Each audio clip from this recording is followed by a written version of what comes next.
And I'll just give you a little short story. This wasn't a huge exit, but I think it's the percentage of growth that matters.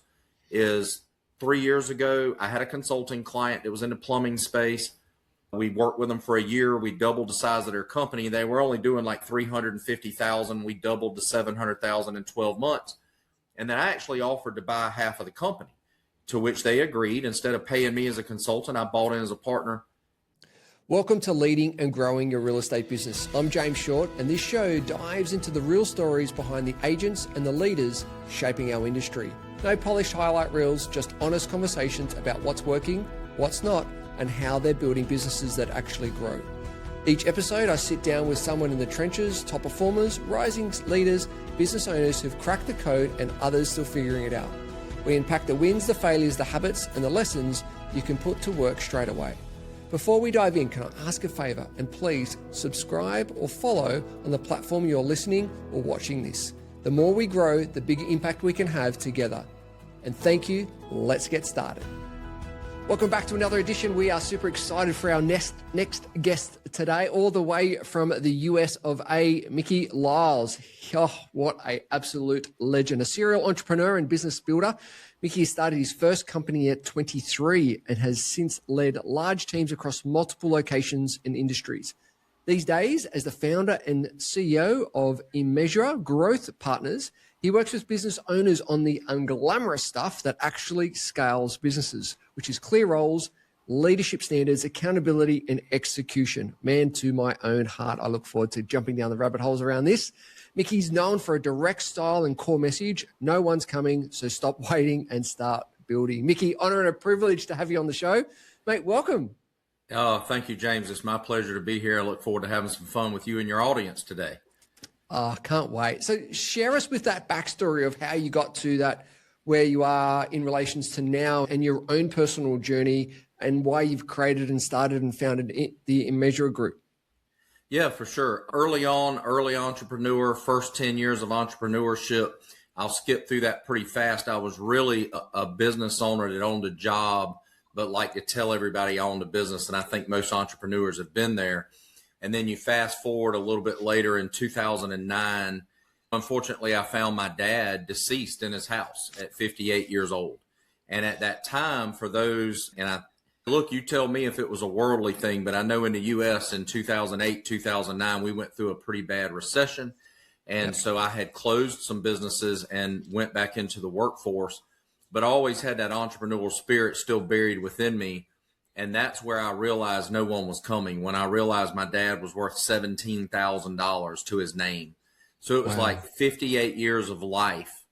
And this is what you have to show for it. And it's like, there's no inheritance. Your parents aren't coming. Your employers aren't coming. Your children's not coming. Your coworkers aren't coming. No one's coming. And so then you look up and you're working for someone and you're like, I got to go do something different. And so I set out on this journey to understand why was the first three businesses I owned a job and not truly businesses that could operate without myself. And then you fast forward 15, 16 years later, and it's amazing how quickly you can actually move when you understand the secret to the magic trick. So true, so true. And so let's get into where things are at for you at the moment and some of the amazing business owners and leaders that you're helping. Why do most business owners and leaders come to you? What's their pain point? What are their frustrations? And what are you noticing as a trend as of late with these types of business owners? Yeah, honestly, it goes back to the definition of insanity. If you keep doing what you've always done, you'll keep getting what you've always gotten. And I think that a lot of business owners I work with are third, fourth, or fifth generation, and they just know what they've taught, right? So one of my mentors told me it's okay to be ignorant, but it's just plain dumb to be stupid. And ignorance is not a bad word. It just means we don't know what we don't know. And so, like, for example, I have a client I'm working with right now. They've been in business for 82 years, 82 years, third generation. When I met them, they were doing $5.3 million in annual revenue. Not a bad business. Family makes good money out of there. But they had been 5.3 million for 3 years with zero growth. I've been working with them for about 2.5 years, and they did $8 million last year. In 81 years, they never did 6 million in 81 years. Now we've been working together for 2.5 years. They're at 8 million with an 8.5, 8.6 goal this year in 2026. So it's not that they're not smart people. And these people are all over the world. They're running trades businesses, plumbing companies, HVAC companies, electrical companies, termite and pest control companies. They're doing a lot of trades. Some of them are in retails. I was at a conference last week, met a guy who's doing $14 million out of 2 locations in the middle of nowhere, Nebraska, 3rd generation, doing furniture and appliances, wash machines, dryers, kitchen appliances. But where does that true scalability come from? It's just structurally how we structure a business to operate in a more scalable fashion. And that is so true, because what got them there is not going to get them to where they want to get to. So their things need to change and shift and modify from, obviously, as you're saying, the systems and the processes, but also as business owners, right? Particularly on the mindset shift. What is it, that leadership shift, that mindset shift that these generational business owners need to make to then take things to another level, do you find? Yeah, mainly it falls in one of a few categories. It's either that they have long-term employees, which, listen, culture is important, right? I have a book coming out in about 60 days that sort of documents some of these processes. And one of them is people first. People matter. You can't scale without a good team, but they get so locked into the people and not the person connected to productivity. So it's, Jane's been here for 18 years and I just couldn't do that to Jane, but Jane's not producing what Jane needs to be producing, or she's not open to change.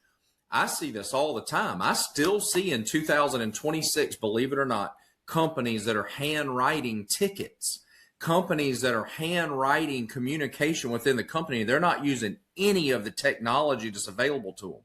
So when you say, let's just bullet point it. So it's owners that are resistant to change where it comes to people and the people capital. And then they're resistant to change in technology. They're resistant to implementing new training procedures. Oh, my team would never do that. I could try it, I could teach it, but they're not going to adopt it. Then you've got the wrong team if you want to scale.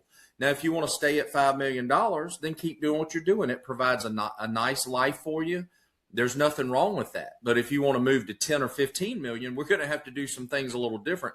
There's a reason why you've been in business 40, 50, 60, or even 80 years, and we're only at $5 or $6 million when you should be at $50 million. And that's the thing I love about the trades, by the way, James, is I know companies that are doing 300 plus million in home services. So the scalability is there. Now, if I'm working with, say, a bakery, and she makes great cakes and cookies, yeah, you're probably not building a $15 million business unless you want to take it to national or international franchising and scale it in that way. You have to understand the vehicle you're in for sure.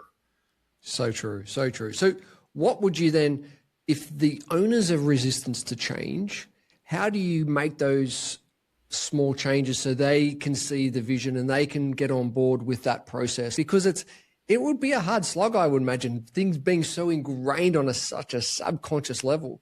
How do you get them to make those changes and can see the benefits of those changes? Yeah, I love this question, and I hope your audience finds the answer elementary, because it is elementary. I start with something I call my dirt road map. So I grew up on a dirt road, very humble beginnings, and then I just told you that my dad died at 58, had $17,000 to his name. You have to know where you're going. That's why I call it a map. Where are you going? I can't get them to change based on what I know the results can be.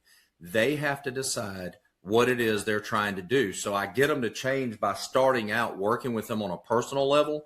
What are you trying to accomplish? And I'll start with the superficial things. Oh, you want to buy a boat in 3 years. You want a vacation house. You want 3 vacation houses. Maybe it's that you want to retire early at 60 years old instead of 70 years old. And maybe you want to buy freedom. Maybe you want to have a certain amount of money in the bank account. Maybe you want to build something you can pass on to one of your children. But whatever it is, it's got to be what you want. And when you want it bad enough, I can help build the system that gets you there. But if you don't want it, it'll never work. So it's whatever they're trying to accomplish. That is so true. And I love that piece, because until they get clear on what they want, until they get clear on what that vision is or what that end of that dirt road is, and the reasons why behind that, yeah, you can just be implementing all the great stuff, but it won't happen because they're not invested. They can't see that and the reasons why they're doing it, more importantly. Yeah, 100%. You mentioned technology. How has that played a part over the last 5 years? But more importantly, as we see the rise of AI, how do you see that moving forward over the next, say, 12 months to 2 years? Yeah, so I'm a lot deeper into AI than I thought I would be at my age. I wish I was winding down my learning, and it seems like I spend more hours learning every week now than I did 5 years ago. So true. Certainly on a basic level, a consultant could be very scared about being replaced. 5 years ago, I could charge people to build out simple processes and policy, not really, let's say more policy than process. For example, if I walked into a company that had been in business 15 years and I said, let me see your facial hair policy. I don't have one of those. Let me see your driver's policy. Let me see your attendance policy. I would write, my team and I would write those types of things, and they were deliverables we could get paid for. Now you can just go on AI and say, write me a driver's policy, and it'll write your driver's policy in 20 seconds. But what I have learned about AI, and I read a quote just today, and I wish I could remember who it was by, but it was said, AI will not replace humans, but humans that understand AI will replace humans that don't. And so I still see, especially in the next 5 to 8 years, and I'm no AI specialist, it's moving at the speed of light, but I know that we use it every day. I know that we're going to use it to implement. You can have the knowledge, you can understand the knowledge, but the implementation and execution is more important than just having the knowledge. And I think that's where we still serve our clients in a healthy way. One of the points that I make in the book is called ideas are worth zero. And so AI is going to give you a lot of good ideas. Hey, you should shift this. You should change your sales culture to this, or your sales strategy, or these are the KPIs you could track. But getting the rubber to meet the road in reality, it still takes a lot of shifting and a lot of guidance. And I think we still have a place for that.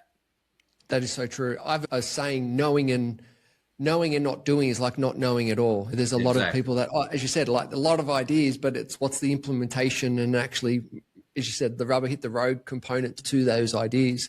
You talk about change and you talk about getting teams on board for that change and for that growth. What would be some strategies that you could recommend maybe to some of the audience and the listeners here who may be running teams, who may be looking to go to that next level and making sure that their team is on board? What would you recommend, or what would be a couple of strategies to suggest to the audience around engaging in that team, as you said, people first, so they're on that journey as well? Yeah, I think it's building out a good LMS, a good learning management system. I've been around plumbers and pest control people and HVAC and yard care, the type of blue collar workers that I think a lot of white collar business owners think that they are resistant to change in education because that's what they exude. But at our core, we're all still 12-year-old little kids, and we were made that we want to learn, and we feel proud of ourselves when we think that we know something someone else doesn't know. So even if you're a plumber or a pest control technician, if you're having family dinner and you're able to have conversation about something you're really good at that you know about that nobody else knows about, it makes you feel proud of yourself. So I think for company owners to not shy away from learning systems, and as they implement change, I think too many people dump the change on and they don't have enough back-end infrastructure to help the person feel comfortable with the change that they're asking them to adopt. So there's so many tools now with even things like Loom or Trainual, different ways that we can record ourselves as business owners. We don't have to have 3 hours of training live anymore like we used to do. I would almost tell a client, just pause the training for 6 weeks and let's go build your learning management system so you only have to say it once. Let's get it recorded. Let's edit it. Let's put the dialogue and the text with it. Now you have a system that you can roll out to your team that they can not only watch and you can verify they watch and even quiz on, but they can watch it multiple times without you having to be present. That's the whole key to scalability, is creating something that can run without you.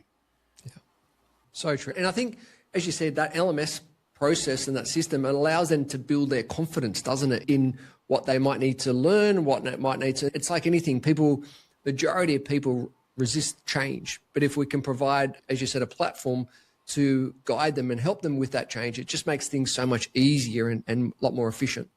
Yeah, for sure. And you can tie LMS systems to compensation. So for those third of your or 25% of your employees that are resistant to wanting to have to do educational training, we tie it into making a certain score on the quiz or completing a certain module and then getting bonused out with things like that. So you can control the outcome a little easier than just be here at 6:30 a.m. every Thursday and listen to me dredge on live and provide a couple of sausage biscuits. Yeah, it's so true. So tell us about the book. Very exciting. That's coming up. Go a little bit deeper on what's it about, and obviously where can the audience get it from? Yeah, so it's interesting, right? I don't know if I'm making a big mistake with this book, but it's two books in one. I really have a passion for wanting individuals who have this entrepreneurial spark in them. Maybe they're still working a regular job, an hourly job even, but they know that they want more in their life, kind of like I did that 15 or 16 years ago. I want it to be motivational for them to truly understand that when no one's coming finally clicked with me. I had less than $5,000 to my name. I was broken financially. I was broken emotionally. I'd gone through a divorce. I was living in a 2-bedroom apartment, and I was working one singular job.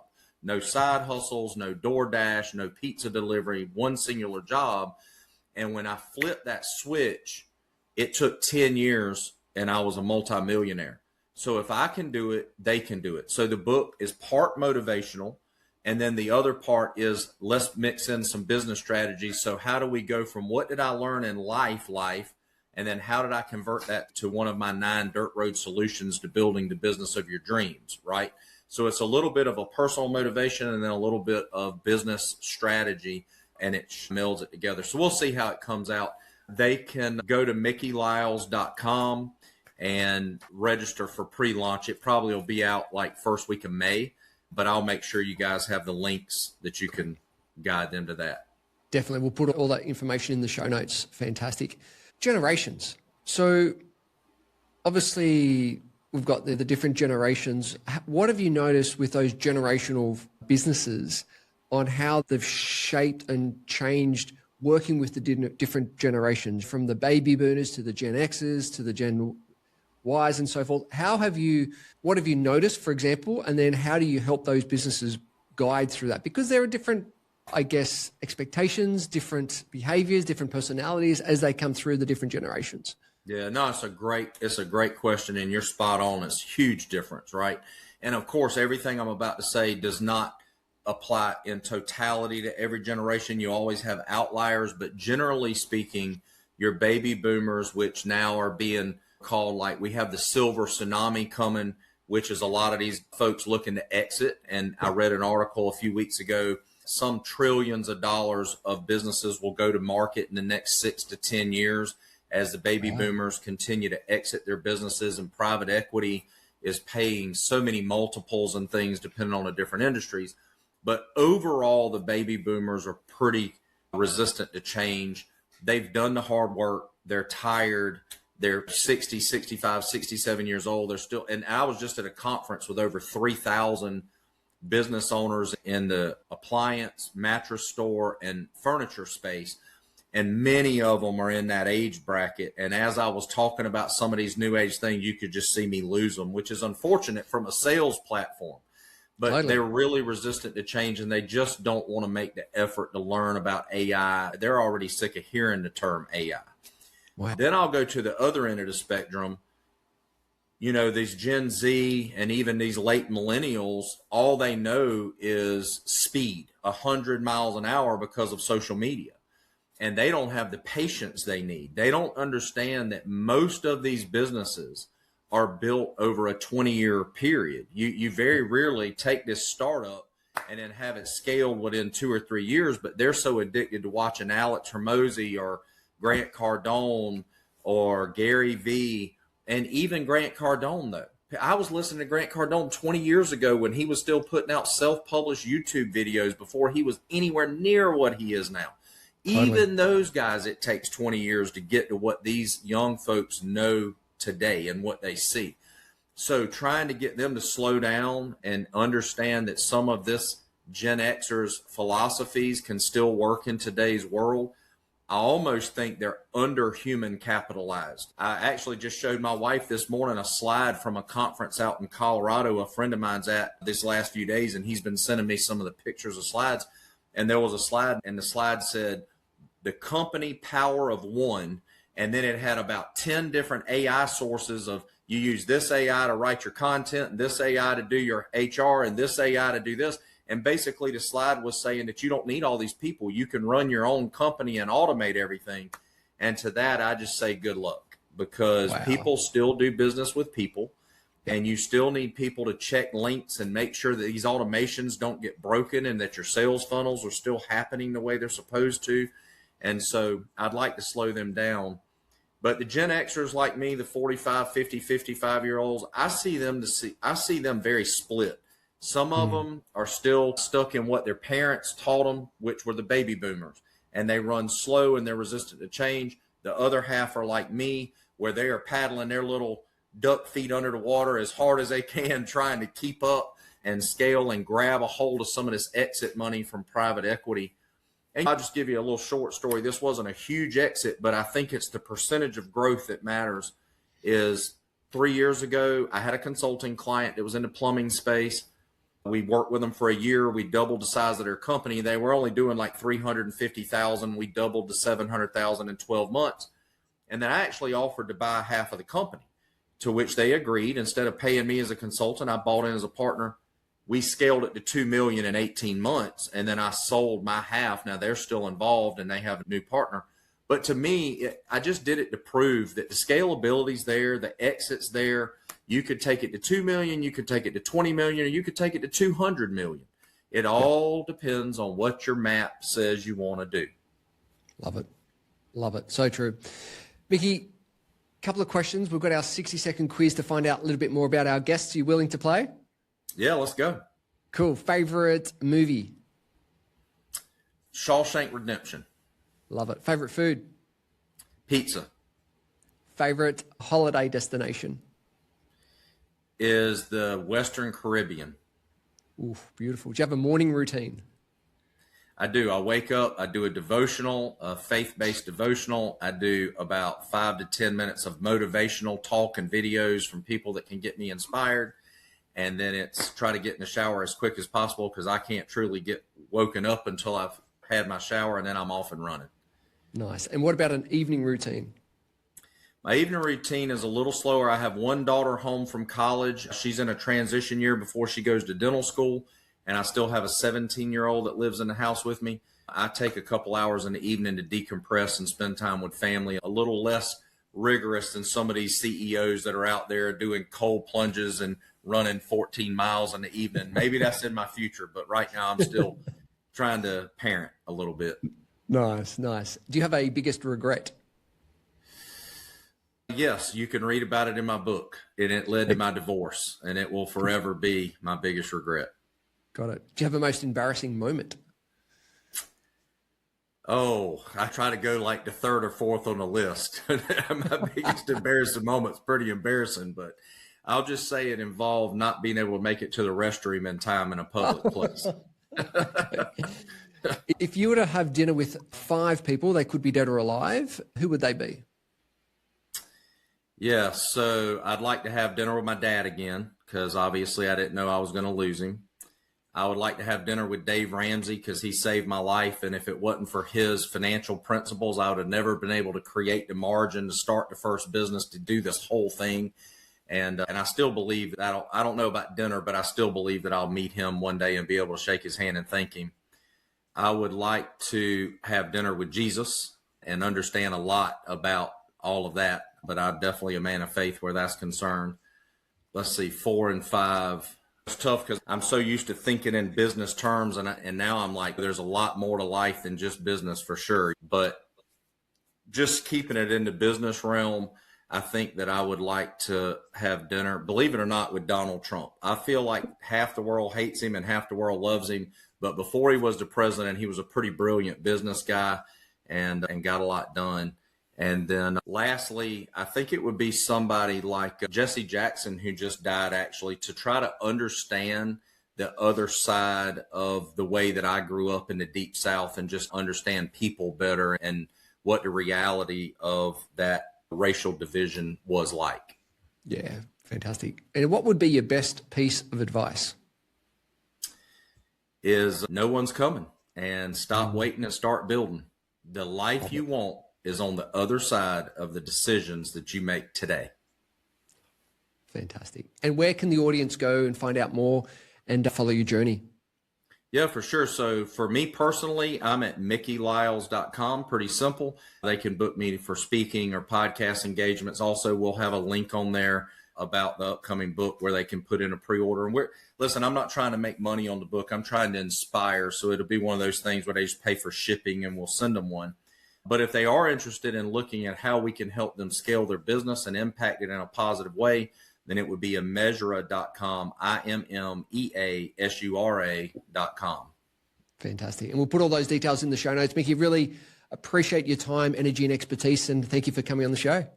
Yeah, James, I appreciate you having me. It's so fun to talk to somebody from another country and experience what you guys are doing out there. And great job. Keep up the good work. Much appreciated.